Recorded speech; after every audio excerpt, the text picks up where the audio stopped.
জাতীয় থেকে আন্তর্জাতিক, প্রান্তিক জনপদ থেকে নগর চারপাশে ঠিক কি ঘটছে এই মুহূর্তেই তা নিয়ে এখন চারদিক। আপনাদের সঙ্গে আছে আমি শরীফ রওশন। ঢাকা বিশ্ববিদ্যালয়ের বিভিন্ন স্থানে কোটা সংস্কার আন্দোলনকারী ও ছাত্রলীগের মাঝে পাল্টাপাল্টি ধাওয়ায় থমথমে পরিস্থিতি পুরো ক্যাম্পাসে। বিচ্ছিন্ন সংঘর্ষে আহত হয়েছে বেশ কজন। এই মুহূর্তে ঢাকা বিশ্ববিদ্যালয় এলাকায় আছেন আমাদের দুই সহকর্মী আরিফ হোসেন এবং রাব্বি হোসেন। শুরুতেই চলে যাব আরিফ হোসেনের কাছে। আরিফ, এই মুহূর্তে ঢাকা বিশ্ববিদ্যালয় এলাকার কি পরিস্থিতি, বিস্তারিত জানাবেন। রওশন, আমরা ঢাকা বিশ্ববিদ্যালয়ের বিভিন্ন হলে গিয়েছি, কিন্তু এই মুহূর্তে একটি থমথমে পরিবেশ বিরাজ করছে ঢাকা বিশ্ববিদ্যালয়ের মধ্যে। কারণ একদিকে যেমন বৈষম্য বিরোধী ছাত্র আন্দোলনের শিক্ষার্থীরা, অপরদিকে ছাত্রলীগ কিন্তু মুখোমুখি অবস্থানের মধ্যে রয়েছে। আমরা দেখেছি দুপুর ৩টার পর থেকেই দুই পক্ষের মধ্যে ধাওয়া পাল্টা ধাওয়া বিভিন্ন ধরনের হচ্ছে এবং প্রায় শতাধিক মানুষ এতে আহত হয়েছে, এমনটা আমাদেরকে জানিয়েছে ঢাকা মেডিকেল কলেজ হাসপাতালের যেই ফাঁড়ি রয়েছে, পুলিশের ফাঁড়ি, সেই ফাঁড়ির ইনচার্জ বাচ্চু মিয়া। এছাড়া আপনি দেখতে পাচ্ছেন যে আমার পিছনে পুলিশ অবস্থান করছে, তারা দাঁড়িয়ে আছেন, তারা কিন্তু সাজোয়া যান পর্যন্ত নিয়ে এসছেন। এবং অপর দিক থেকে যেই বিরোধী পক্ষ রয়েছে যে কোটা আন্দোলনের, সেটি কিন্তু আমরা দেখতে পাচ্ছি তারা শহীদুল্লাহ হলের সামনে দাঁড়িয়ে বিক্ষোভ করছেন। কিছুক্ষণ আগে তাদের বিশ্ববিদ্যালয় কর্তৃপক্ষ তাদেরকে বলেছে যারা শিক্ষার্থী রয়েছেন গেটের সামনে দাঁড়িয়ে আছেন তারা যাতে অতি দ্রুত হলের মধ্যে ঢুকে যান, কিন্তু সেই বিষয়ে কর্ণপাত না করে তারা কিন্তু তাদের যেই সাবেক এক দফা দাবি ছিল যেটি সেই পক্ষে অবস্থান করেছেন। অপরদিকে ছাত্রলীগের সাথে আমরা কথা বলেছিলাম কিছুক্ষণ আগে, কিন্তু ছাত্রলীগের সাথে এই বৈষম্য বিরোধী ছাত্র আন্দোলনের যে শিক্ষার্থী রয়েছেন তাদের একটি ধাওয়া পাল্টা ধাওয়া আমরা দেখেছি। যেই ধাওয়া পাল্টা ধাওয়া প্রায় 2 থেকে 3 ঘন্টা পর্যন্ত চলেছে। শহীদুল্লাহ হলের সামনের অবস্থা কিন্তু এই, কিন্তু অন্যান্য হলের কথা যদি বলি, মূলত দুপুর 3টার দিকে বিজয় 71 হল থেকেই কিন্তু এই সংঘর্ষ শুরু হয়েছিল। সেখানে একটি গুজব ছড়িয়ে পড়েছিল যে কিছু শিক্ষার্থীকে হলের মধ্যে আটকে রাখা হয়েছে। এমন সংবাদের ভিত্তিতে রাজু ভাস্কর্য থেকে একটি দল মিছিল নিয়ে সেখানে যায়। এরপরই সেখানে ছাত্রলীগের সাথে ছাত্র আন্দোলনের অর্থাৎ বৈষম্য বিরোধী ছাত্র আন্দোলনের যে নেতাকর্মী রয়েছে তাদের সাথে সংঘর্ষে জড়িয়ে পড়ে দুই পক্ষ। আপনি দেখতে পাচ্ছেন এই মুহূর্তে কিন্তু বিশ্ববিদ্যালয়ের শহীদুল্লাহ হলের যারা প্রভোস্ট রয়েছেন এবং শিক্ষক রয়েছেন তারা সাধারণ শিক্ষার্থীদের বোঝানোর চেষ্টা করছেন যাতে এই দাবি পূরণ হওয়া না হওয়া সেটি পরের বিষয়, যদিও এখন পর্যন্ত হলে ফিরে যাওয়ার জন্য প্রাথমিক অবস্থায় এই যে সংঘর্ষ এড়িয়ে একটি যেই অবস্থা তৈরি হয়েছে এখানে আপনি দেখতেই পাচ্ছেন তাদেরকে বুঝিয়ে হলে পাঠানোর চেষ্টা করা হচ্ছে, কিন্তু তারা কোনোভাবেই মানছেন না। তারা বলছেন তাদের যে এক দফা দাবি রয়েছে সেই এক দফা দাবি পূরণ না হওয়া পর্যন্ত তারা কোনোভাবেই মাঠ ছাড়বেন না। এছাড়া আমরা এখানে দেখেছি পুলিশ অবস্থানে রয়েছেন, তেমনি ক্যাম্পাসে দেখেছি বিভিন্ন ধরনের লাঠি সোটা নিয়ে ছাত্রলীগের যেই নেতাকর্মী রয়েছে তারাও মহড়া দিচ্ছেন এবং তারা বলছেন কোনোভাবেই যারা বাংলাদেশে স্বাধীনতার চেতনা, মুক্তিযুদ্ধের চেতনা মানে না, তাদের আধিপত্য তারা সহ্য করবেন না, যে কোনো মূল্যের বিনিময় হোক। এই যারা স্বাধীনতা বিরোধী রয়েছে তাদেরকে বাংলাদেশ থেকে না ঢাকা বিশ্ববিদ্যালয় থেকে তাদেরকে সরিয়ে দেবেন, এমনটা তারা বলেছেন। অপর দিক থেকে যারা কোটা সংস্কার আন্দোলনের সাথে যুক্ত রয়েছেন বৈষম্য বিরোধী ছাত্র আন্দোলনের শিক্ষার্থীরা, তারা বলছেন রাজাকার অথবা আলবদর আল শামসের কোনো কিছুর সাথেই তাদের সম্পৃক্ততা নেই এবং তারা এর পক্ষেও না। তারা চাচ্ছে শুধুমাত্র একটি যৌক্তিক দাবি কোটা, এটি পূরণ হলে তারা কিন্তু এই আন্দোলনের পথ থেকে সরে আসবে। আরিফ, আপনাকে ধন্যবাদ। এখন ঢাকা বিশ্ববিদ্যালয়ের সামনে থেকে কোটা সংস্কার আন্দোলনকারী ও ছাত্রলীগের মাঝে ধাওয়া পাল্টা ধাওয়ার সবশেষ খবর জানাচ্ছিলেন আরিফ হোসেন। এবার চলে যেতে চাই রাব্বির কাছে। রাব্বি, ঢাকা মেডিকেলের সামনে এই মুহূর্তে কি পরিস্থিতি?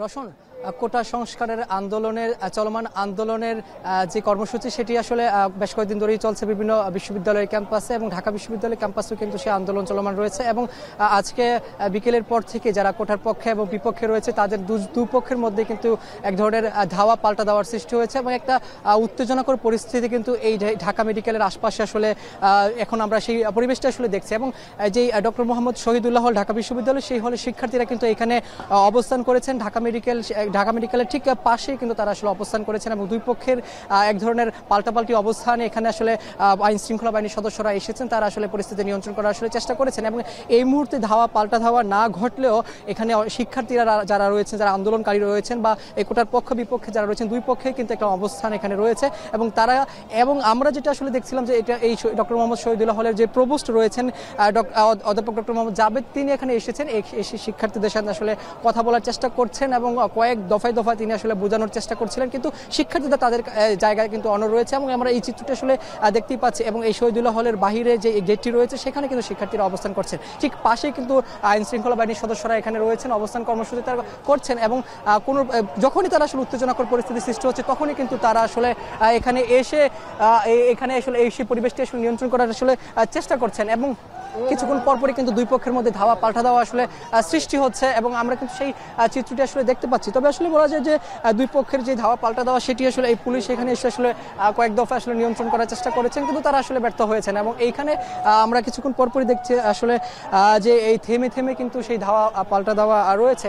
তবে এখানে শিক্ষকরা কিন্তু এখনো এখান থেকে অবস্থান তারা আসলে সরে যাননি, তারা এখানে রয়েছেন, তারা আসলে কিছুক্ষণ আগে মাইকিংও করেছেন যে যারা এই শহীদুল্লাহ হলের সামনে এখানে অবস্থান করেছেন তারা যাতে আসলে সরে যায় এবং নিরাপদে যাতে ক্যাম্পাসে বা তাদের হলে আসলে চলে যায়, এমনটাই আসলে এখানের যিনি প্রভোস্ট এসেছেন তিনি আসলে শিক্ষার্থীদেরকে আসলে বোঝানোর চেষ্টা করছিলেন, কিন্তু আমরা কিন্তু সেই পরিবেশটি আসলে এখানে দেখতে পাচ্ছি এখনো কিন্তু সেই পরিবেশটি আসলে শান্ত হয়নি, এখনো তাদের এই যে পাল্টা দেওয়া সেটি আসলে সেই অবস্থা কিন্তু এখনো আসলে এই ক্যাম্পাসে বিরাজ করছেন এবং অনেক শিক্ষার্থীরা আহত হয়ে ঢাকা মেডিকেলে আসলে ভর্তি রয়েছেন এবং এখানে পথচারীরাও আসলে কয়েকজন আহত হয়েছেন, এমনটি আসলে তথ্য আমাদেরকে দিচ্ছিলেন ঢাকা মেডিকেল কলেজ থেকে। এবং এই শহীদুল্লাহ হলটিতে এই যে আমার যে পিছনে আসলে যারা শিক্ষার্থী বা আন্দোলনকারী রয়েছেন তারা কিন্তু অবস্থান করেছেন, পাশে আসলে পুলিশ অবস্থান করেছেন, তবে আসলে এখনো পরিস্থিতি উত্তাল রয়েছে এবং এই ঢাকা মেডিকেল কলেজ যারা আহত হয়েছেন তারা আসলে চিকিৎসারত আছেন। এই ছিল আমার কাছে ঢাকা মেডিকেলের থেকে আসলে সর্বশেষ খবর। রাব্বি সময়কর। এদিকে কোটা সংস্কার আন্দোলন ঘিরে উদ্ভূত পরিস্থিতিতে ঢাকা বিশ্ববিদ্যালয়ের উপাচার্যের বাসভবনে সব হলের প্রভোস্টকে নিয়ে বৈঠক হয়েছে। বৈঠক শেষে এফ রহমান হলের প্রভোস্ট রফিকুল ইসলাম বলেন, হলগুলোকে শান্ত রাখা এবং সাধারণ শিক্ষার্থীদের নিরাপত্তা দেয়াই মূল লক্ষ্য, সেজন্য সব শিক্ষক ও প্রভোস্ট সতর্ক আছেন। পরিস্থিতি সৃষ্টি যেটা হয়েছে সেটা তো যারা সৃষ্টি করেছে তারা তো আমাদের ছাত্র, আমাদের বিশ্ববিদ্যালয়ের ছাত্র, তো বিশ্ববিদ্যালয়ের ছাত্র যেহেতু তাদের একটা নির্দিষ্ট দাবি আছে, দাবিটা রাষ্ট্র এবং বিচার বিভাগ তারা দেখতেছেন, তো আমাদের দায়িত্ব হচ্ছে বিশ্ববিদ্যালয়ের শিক্ষক হিসেবে, প্রশাসনের অংশ হিসেবে ছাত্রদের প্রোটেকশন দেওয়া এবং ছাত্ররা যেন সুরক্ষায় থাকে সেই বিষয়টা নিশ্চিত করা। বিশ্ববিদ্যালয় শিক্ষার্থীরা নিজেদের রাজাকার বলে স্লোগান দেয়, কড়া সমালোচনা করে প্রধানমন্ত্রী শেখ হাসিনা বলেছেন, মুক্তিযুদ্ধের ইতিহাস মনে রাখলে তারা নিজেদের রাজাকার দাবি করতে লজ্জা পেত। সকালে মন্ত্রী পরিষদের আয়োজনে বার্ষিক কর্ম সম্পাদন চুক্তি স্বাক্ষর এবং শুদ্ধাচার পুরস্কার প্রদান অনুষ্ঠানে কথা বলেন প্রধানমন্ত্রী। এ সময় সরকারি কর্মকর্তাদের দুর্নীতির বিরুদ্ধে তাৎক্ষণিক ব্যবস্থা নেওয়ারও নির্দেশ দেন সরকার প্রধান। অনুষ্ঠানের শুরুতে প্রধানমন্ত্রী শেখ হাসিনা হাতে প্রতিটি মন্ত্রণালয়ের প্রধানরা গেল বছরের তুলে দেন। এ সময় এমপি ও শুদ্ধাচার পুরস্কার ব্যক্তি ও মন্ত্রণালয়কে দেয়া হয় মোট 10টি পুরস্কার, যার প্রথম স্থান অর্জন করে বিদ্যুৎ বিভাগ। বক্তব্যে প্রধানমন্ত্রী বলেন, সুনির্দিষ্ট লক্ষ্য নিয়ে আগলে অবশ্যই উন্নতি করা সম্ভব।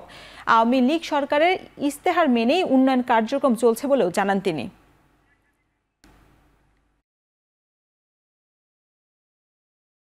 আমার খুব দুঃখ লাগে কালকে যখন শুনি রোকেয়া হলে ছাত্রীরাও বলে তারা রাজাকার।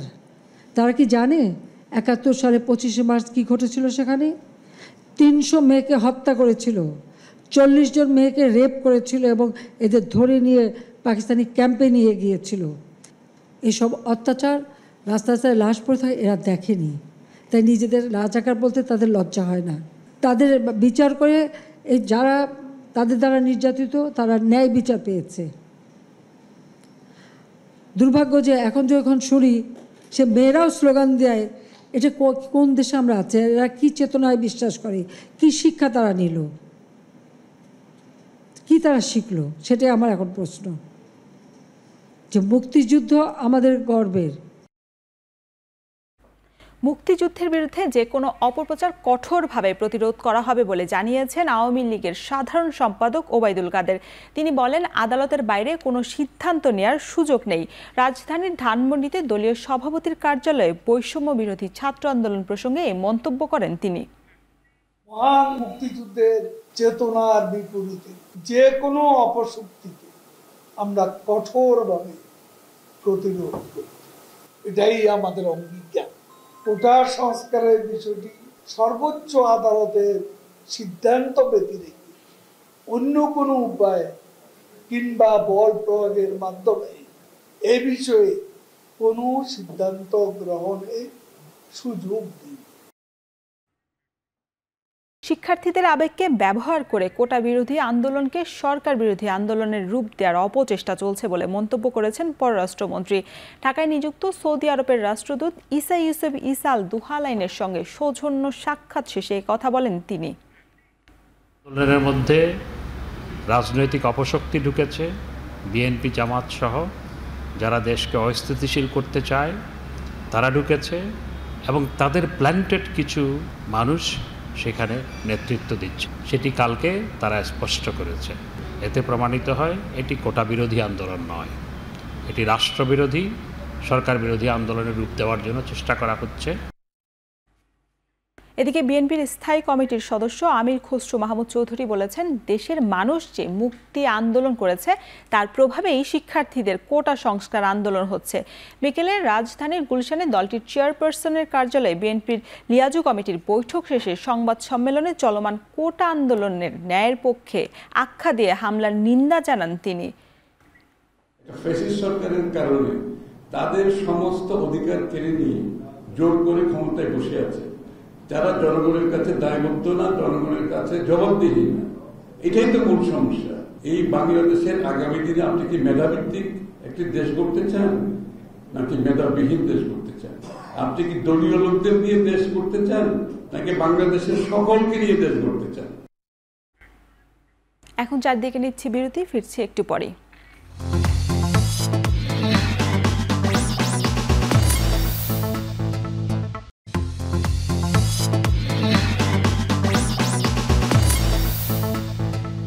ফিরে এলাম বিরতির পর। আপনারা দেখছেন এখন চারদিক। ২৬ কোটি টাকা আত্মসাৎ ও পাচারের অভিযোগে ডক্টর মোহাম্মদ ইউনূস সহ ১৪ জনের বিরুদ্ধে করা মামলায় সাক্ষ্য গ্রহণ পিছিয়েছে। পরে আদালত ৫ আগস্ট মামলার পরবর্তী সাক্ষ্য গ্রহণের দিন ধার্য করেন। সকাল ১১টায় আদালতে আসেন ডক্টর মোহাম্মদ ইউনূস। এরপর প্রায় ঘণ্টা খানেকের দুপক্ষের বাদানুবাদের পর ঢাকার বিশেষ জজ ৪-এর বিচারক মোহাম্মদ রবিউল আলমের আদালতে সাক্ষ্য গ্রহণের তারিখ নির্ধারিত হয়। এর আগে ডক্টর ইউনূস সাক্ষ্য গ্রহণের তারিখ পেছানোর আবেদনের প্রেক্ষিতে শুনানির দিন পেছায় আদালত। গত ১২ জুন ডক্টর ইউনূস সহ ১৪ জনের বিরুদ্ধে অভিযোগ গঠন করে আনুষ্ঠানিক বিচার শুরুর আদেশ দেন বিচারক।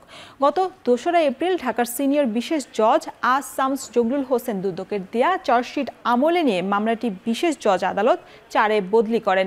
চলতি বছরের ৩০ জানুয়ারি ২৬ কোটি টাকা আত্মসাৎ ও পাচারের অভিযোগে গ্রামীণ ব্যাংকের প্রতিষ্ঠাতা ডক্টর ইউনূস সহ ১৪ জনের বিরুদ্ধে আদালতে চার্জশিট দেয় দুদক।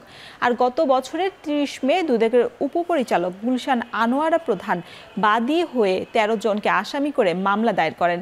এর আগে একই আদালতে গত ৩রা মার্চ ডক্টর ইউনূস সহ ৭ আসামি আত্মসমর্পণ করে জামিন নেয়।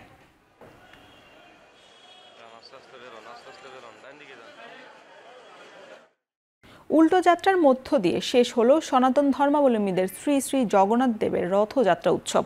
গত ৭ জুলাই রথযাত্রা উৎসব শুরু হয়। আন্তর্জাতিক কৃষ্ণ ভাবনামৃত সংঘ ইসকন বাংলাদেশের আয়োজনে রথযাত্রা উৎসব শুরুর দিন স্বামীবাগ থেকে ঢাকেশ্বরী মন্দিরে আসা ৩টি রথ ফিরতি পথে অর্থাৎ উল্টো পথে আজ স্বামীবাগে পৌঁছায়। বিকেল ৩টার দিকে ঢাকেশ্বরী মন্দির প্রাঙ্গণ থেকে শোভাযাত্রা করে উল্টো পথে যাত্রা শুরু করে রথ ৩টি। খাদ্যমন্ত্রী সাধন চন্দ্র মজুমদারের উদ্বোধন করেন।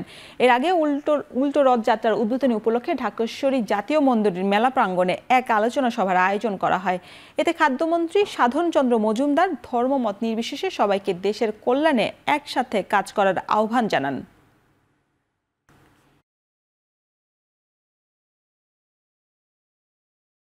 বর্ণাঢ্য র্যালি ও আলোচনা সভার মধ্য দিয়ে রাজধানীতে পালিত হয়েছে বিশ্ব যুব দক্ষতা দিবস।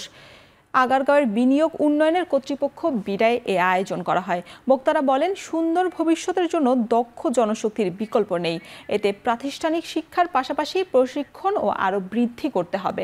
অনুষ্ঠানে প্রধানমন্ত্রী, শিক্ষা ও সংস্কৃতি বিষয়ক উপদেষ্টা ডক্টর কামাল আব্দুল নাসের চৌধুরী, বিশ্ববিদ্যালয় মঞ্জুরি কমিশনের চেয়ারম্যান ডক্টর মোহাম্মদ আলমগীর এবং FBCCI এর সভাপতি মাহবুবুল আলম সহ অনেকেই উপস্থিত ছিলেন।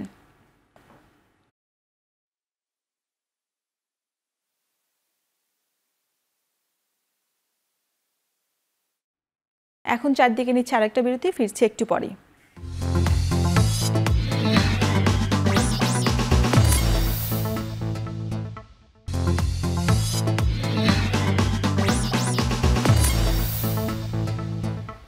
ফিরে এলাম বিরতির পর। আপনারা দেখছেন এখন চারদিক। যুদ্ধবিধ্বস্ত গাজা উপত্যকায় সংঘাতের কারণে এখন পর্যন্ত 4 কোটি টনের ধ্বংসস্তূপের বর্জ্য জমেছে। এই বর্জ্য ব্যবস্থাপনায় প্রয়োজন পড়তে পারে 15 বছর, খরচ হতে পারে $50 থেকে $60 কোটি। বর্জ্য ব্যবস্থাপনায় লাগতে পারে শতাধিক লরি, এমনই পূর্বাভাস দিয়েছে জাতিসংঘ। গাজায় মাসের পর মাস ধরে চলা সেনা অভিযানে ফিলিস্তিনের এই ভূখণ্ড পুনর্গঠন বেশ চ্যালেঞ্জিং বলেও জানিয়েছে জাতিসংঘ। জাতিসংঘের পরিবেশ প্রকল্প বলছে, অক্টোবরে শুরু হওয়া ইসরায়েলি সেনা অভিযানে এখন পর্যন্ত দেশটির 1,37,297 ভবন ধ্বংস আর ক্ষতিগ্রস্ত হয়েছে, যা মোট স্থাপনার অর্ধেক। 250 থেকে 500 হেক্টরের বিশাল এলাকা প্রয়োজন ভবন ধ্বসের এই বিশাল ভাগাড়ের ব্যবস্থা করতে। জানুয়ারিতে জাতিসংঘ আর ফিলিস্তিন কর্তৃপক্ষ যৌথভাবে গাজা পুনর্গঠনের যে খরচ নিরূপণ করেছিল, বর্তমান সময়ে তা দ্বিগুণে পৌঁছেছে, আর এই খরচ প্রতিদিন বাড়ছে। বন্দুক হামলা থেকে অল্পের জন্য বেঁচে ফেরার পর প্রথম গণমাধ্যমের সাথে কথা বলেছেন সাবেক মার্কিন প্রেসিডেন্ট ডোনাল্ড ট্রাম্প। বলেছেন, হামলার পর ভেবেছিলেন আর বাঁচার কোনো সম্ভাবনা নেই। শনিবারের হামলার পর ওয়াশিংটন এক্সামিনার নামের একটি রক্ষণশীল সংবাদপত্রকে সাক্ষাৎকার দিয়েছেন ট্রাম্প। বলেছেন, সৃষ্টিকর্তা বা ভাগ্য তার সহায় ছিল বলেই বেঁচে ফিরেছেন। দর্শক সারি থেকে নজর সরিয়ে ভিডিও স্ক্রিনের দিকে তাকানোর সাথে সাথে তার কানে গুলি লাগে। এর আগে বক্তব্যের সময় একবারও অন্যদিকে তাকাননি তিনি। এদিকে রিপাবলিকান ন্যাশনাল কনভেনশন 2024-এ যোগ দিতে এই মুহূর্তে উইসকনসিনের মিলাওয়াকিতে অবস্থান করছেন ডোনাল্ড ট্রাম্প। মার্কিন গণমাধ্যমের দাবি, হামলার কারণে কনভেনশন বক্তব্যের স্ক্রিপ্ট নতুন করে লিখেছেন তিনি।